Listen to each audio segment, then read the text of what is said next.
How's it going, YouTube? Comments in today with another video, and today, guys, the brand new is going to be the board breaker tier list, and I do appreciate each and every one of you. I know that I've taken a couple days away, just been going through a funk, just really trying to go through life right now. It's been interesting, but we are back with a nice tier list for you. I don't really make videos about board breakers as often as I probably should, but it's usually because I don't really feel like they're that strong at the moment. And right now alone, I feel like hand traps are definitely just the way to go. My malice list has like 19 to 20 hand traps, which is pretty crazy.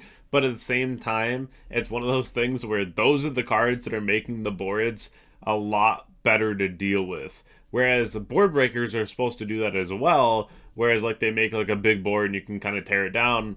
But I feel like the main issue with board breakers right now is the fact that the end boards aren't necessarily massive and the boards are built in layers. And that's where board breakers become a lot less good.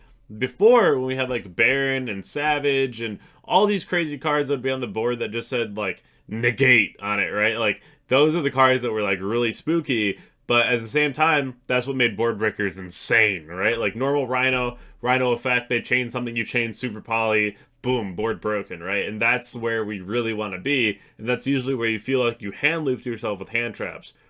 Now, where we're at and the boards are a little bit more layered, board breakers feel awful. They do not feel good to use, and there's only a very select few that will really be high impact. If you haven't already checked my sponsors, definitely go ahead and do so all down below in the description. Subscribe to the channel if you haven't already, and we'll hit 30,000. I can't wait to hit that. What a crazy goal, and it's going to be so much fun. But without further ado, let's hop right into the first card. So we already know that some cards cycle out, some cards will cycle in, and they'll kind of do that back and forth in different formats. But like Rigaki's one of them that you just don't play right now. The card's really bad. You hit a Malice board that still have GWC with the White Binder coming back, and then the Rabbit that can set the trap. Against the Ryziel deck, you have to have like double Rigaki or else it doesn't matter. So there's a lot of different weird instances where like card seems insane, but it's just not that good. A card that's actually really strong right now is Ultimate Slayer. And it's funny because when this card came out, everyone's like, oh, this card's gonna cook. But it just never really did anything until now. But every card has their moment, I suppose. And this is definitely the moment for Ultimate Slayer. A lot of people are opting to use Metaltronus. Honestly, it's a you call whether you want to use Ultimate Slayer or Tronus. I think a lot of people like Tronus more because of the fact that it is a go first or go second card.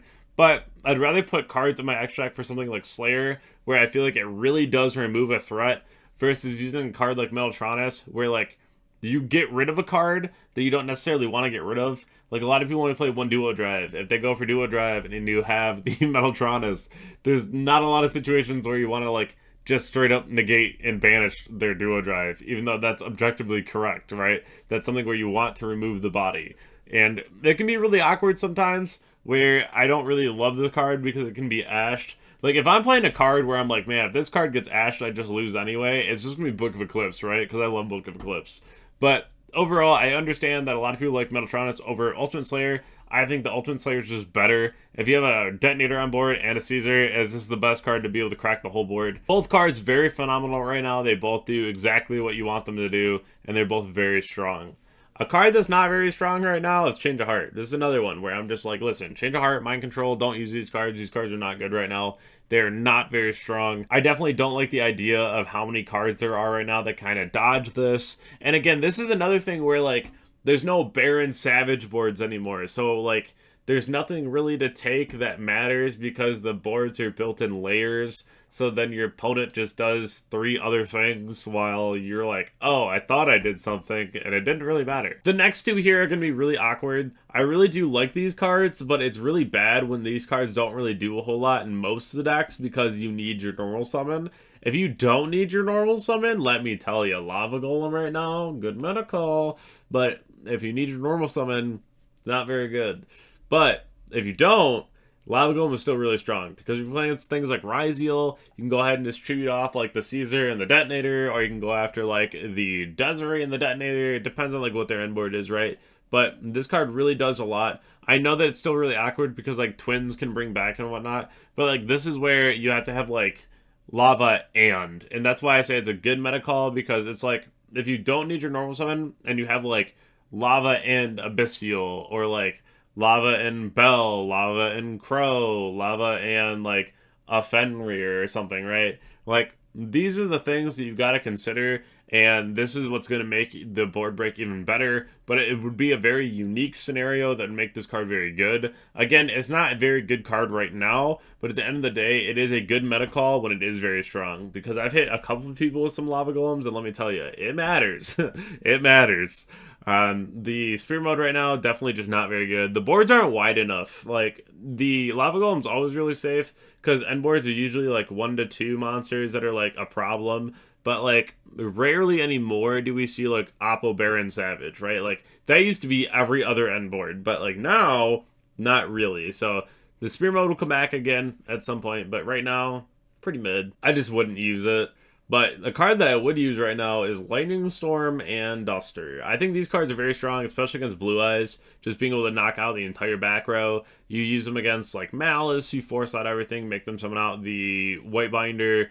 You go against the Ryziel deck. If you have these in, you at least get rid of the cross and any judgments or strikes are forced out with the judgment, or you just get rid of strikes, which are really strong. I think these cards are really undervalued right now because people are trying to play like 6 Charmies in the side and 3 in the main.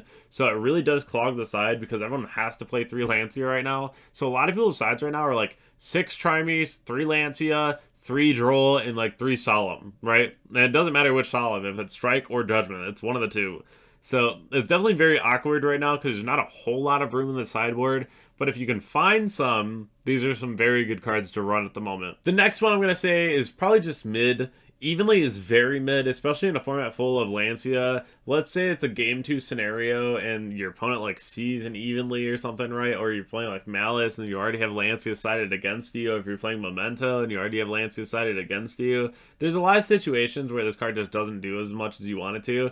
It's also mid because into things like Malice, they can just keep the GWC and they still have like enough interaction for it to matter, right? So that's something where you are wasting your battle phase, which always feels bad, and I don't necessarily want to ever just like waste my battle phase into something like this. There are formats where Evenly is like the best card ever, but right now it's not the best. It's not really like that crazy. The next one for top of mid is going to be Droplet. I think Droplet's very strong. I think Droplet is one of the best cards that I've ever read in my life. The card is very, very good. But at the end of the day, there are some decks right now running Shifter and other situations where it's not like the best to be losing cards. So it is what it is, but you have to have the right deck for Droplet to be like really effective. I've seen a couple different ideas lately, but you have to be playing the correct deck in the right format in the right situation for this card to be really strong, honestly. But I do like the card a lot. I could see it being played a little bit more as Shifter starts rotating out of the format. Hopefully banned, right? Like, hopefully. But at the end of the day, I do think the Droplet is going to be a little bit better than a meta call, because if someone played it, I wouldn't be like, oh, what a weird call. Like, it's definitely just something that I'm like, okay, like, the card's very good, right? So that's something where if I put it in mid, I'm kind of just like, yeah, I'm not surprised that it's played, right? Like, it's still a really strong card. But I do want to separate that from, like, the cards that are absolutely the best at the moment. Like, the cards that are really going to clean up. The first one up in tier 0 is just Rock. Rock is a card that whenever it's bad, it's good, and then people will say it's bad again, which makes it great again, because that means that no one's respecting it, which means everyone gets hit by a game 1, and they're like, I didn't know that was gonna happen. So I feel like in a constant cycle like that, where the card's just literally always the best because the second it's bad, it's good, it feels like the opposite of when we say like Purely can never be the best deck, because once it's the best deck, it's like way too targeted. It's kind of the same thing, but like the opposite with Rock, where it's like always the best card. And there's not many times in the last like 6 years where you would even think like, oh, Nib's not that good. Like, Nib is just insane, and you never feel bad playing it, right? Like, it's in your list, it comes up, and you're like, wow, like, Rock is insane. Also, have you ever had 2 Rock and resolved them both in one game? Oh yeah, like, that's crazy. Rock always wins at that point, right? Like, I don't know, the card is just so broken, I can't say that it's not just like a tier 0 card that's just like in every list, you know it's going to be there. There's only 3 cards today that I'm putting up in tier 0, and this is just the second one. I feel like this is a card that everyone has in their ban list prediction already. Being able to put this down to 1 at least would be fantastic. Talent is just a spell card equivalent to Gamma. Gamma's at 1 for a reason. It felt absolutely terrible to hand trap your opponent and then get Gamma'd because it meant you lost. And yes, it's bodies on board, and yes, there's like a Cell Dragon that can go into Baron, which Baron's banned now, but Gamma's also at 1 now, so it's a lot different of a situation. But in the same vein, it was just reminding me a lot of like the Chaos Space days, where you'd activate Chaos Space. If you Ash it and it went through, you won the game, but if they Gamma'd you auto lost, and that sucked. This feels very similar, where if you hand trap the Chaos Space and then they rip talent and they look at your hand, and then go like normal summon Black Metal Dragon, you probably just lost the game, right? So very equivalent to Gamma in my opinion, just like spell card Gamma, no driver, which is fantastic. But I guess the driver is your opponent doing something, right? And I think this card just needs to be at least at 1. It's a very unfair card. It's very, very strong. Fenrir, it's mid. It's like better than evenly, but like worse than Droplet right now. I would say it's like mid. Just no one's playing this. I really like the idea of playing this in like Malice in case you get Lancia, so you pass with the Fenrir on the board. And it's still a pretty intimidating interruption, right? So it's still pretty cool to have.